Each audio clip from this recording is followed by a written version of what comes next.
Assalamualaikum warahmatullahi wabarakatuh. Di sini saya ingin mempresentasikan tentang lembaga sosial. Sebelum itu, saya mau memperkenalkan diri terlebih dahulu.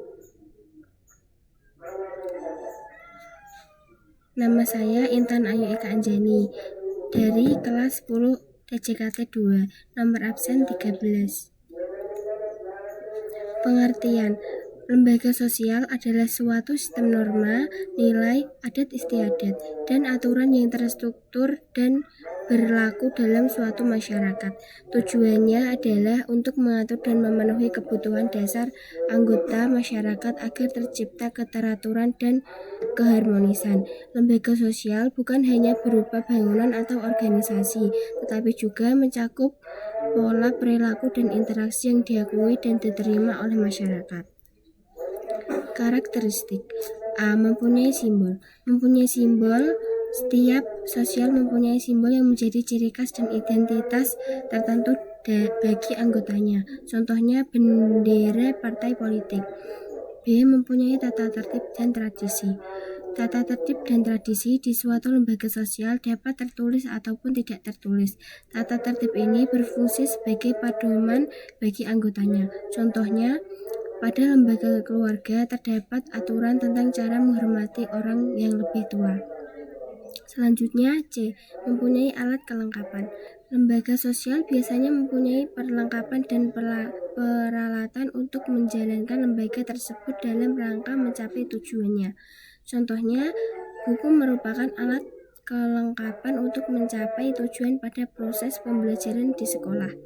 Selanjutnya, D. Mempunyai ideologi.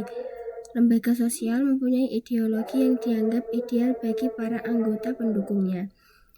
E. Mempunyai tingkat daya tahan. Lembaga sosial yang sudah dibentuk mempunyai daya tahan dan tidak akan hilang dengan mudah. Contohnya, sekolah mempunyai kurikulum untuk mengetahui kegiatan proses pembelajaran untuk mencapai tujuan. Tujuan lembaga sosial: 1. Memenuhi kebutuhan sosial dan kekerabatan. Contohnya, perkawinan keluarga dan pengasuh anak-anak. 2. Memenuhi kebutuhan pendidikan masyarakat. Pada jenjang sekolah dasar mempunyai dengan perguruan tinggi. Fungsi lembaga sosial. Nomor 1. Fungsi manifest. Lembaga yang disadari diharapkan oleh banyak orang. Contohnya, keluarga diharapkan sebagai lembaga sosial yang berfungsi sebagai tempat internalisasi nilai dan norma yang ada di masyarakat. 2. Fungsi laten. Lembaga yang tidak disadari dan bukan menjadi tujuan dari banyak orang. Contohnya, lembaga pendidikan memiliki fungsi mendidik anak tetapi juga menjauhkan anak dari pernikahan dini. Jenis-jenis lembaga sosial. A. Lembaga keluarga.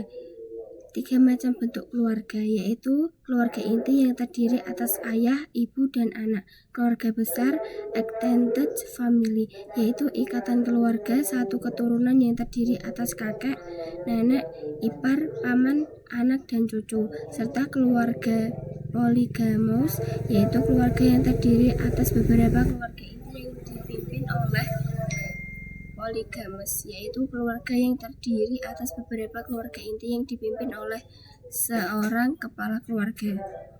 Selanjutnya, B. Lembaga pendidikan. Pendidikan merupakan suatu usaha yang menyiapkan seseorang individu terhadap tugas hidupnya agar dapat menentukan jati diri yang mandiri dan bertanggung jawab. C. Lembaga ekonomi adalah lembaga sosial yang memiliki kegiatan bidang ekonomi. Lembaga ekonomi berperan mengatasi berbagai masalah produksi, distribusi, dan pelayanan jasa untuk memenuhi kebutuhan masyarakat. Fungsi lembaga ekonomi antara lain sebagai berikut: memberikan pedoman untuk mendapatkan bahan pangan. D. Lembaga agama.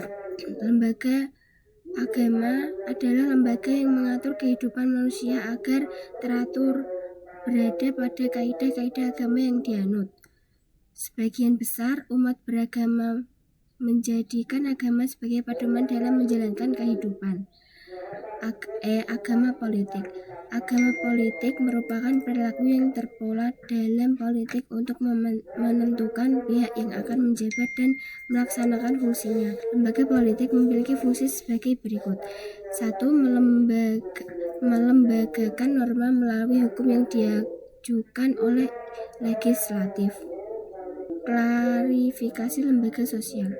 Menurut Johann Lewis dan Johann Philips Gillen, tipe lembaga sosial diklarifikasikan sebagai berikut. A. Berdasarkan sudut nilai yang diterima oleh masyarakat, yaitu 1. Basic institution, lembaga sosial primer, yaitu lembaga penting yang berdasar untuk menciptakan dan melaksanakan peraturan yang telah ditetapkan dalam masyarakat. 2. Subsidiary institution, lembaga sosial sekunder, yaitu lembaga sosial yang dianggap sebagai masyarakat kurang penting karena tidak memberikan pengaruh terhadap masyarakat. B. Berdasarkan sudut pengembangan. Berdasarkan sudut pengembangan yaitu ada 2. 1. Recessive institution, yaitu lembaga sosial yang tumbuh secara tidak direncanakan dan muncul sebagai akibat berlakunya adat istiadat masyarakat. 2. Enacted institution, yaitu lembaga sosial yang sengaja dibentuk dan direncanakan untuk mencapai tujuan tertentu, contohnya sekolah pada lembaga pendidikan. C. Berdasarkan sudut penerima masyarakat. 1. Sanitary institution, yaitu lembaga sosial yang diterima masyarakat, contohnya koperasi dan membantu memenuhi kebutuhan sehari-hari. 2. Unsanctioned institution, yaitu lembaga sosial yang ditolak masyarakat, contohnya organisasi kriminal. D. Berdasarkan sudut penyebarannya. 1. General institution, yaitu lembaga sosial yang sudah dikenal luas sebagai besar masyarakat, contohnya pengadilan.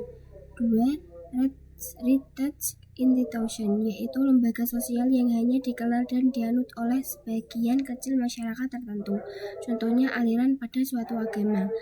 E. Yang terakhir, berdasarkan fungsinya. 1. Operative institution, yaitu lembaga sosial yang didirikan untuk tujuan tertentu, salah satunya memenuhi kebutuhan yang dibutuhkan masyarakat, contohnya pasar yang dinaungi lembaga ekonomi. 2. Regulative institution, yaitu lembaga yang tertujuan mengawasi adat istiadat yang berlaku dalam masyarakat, contohnya lembaga kepolisian. Sekian dari saya, terima kasih. Wassalamualaikum warahmatullahi wabarakatuh.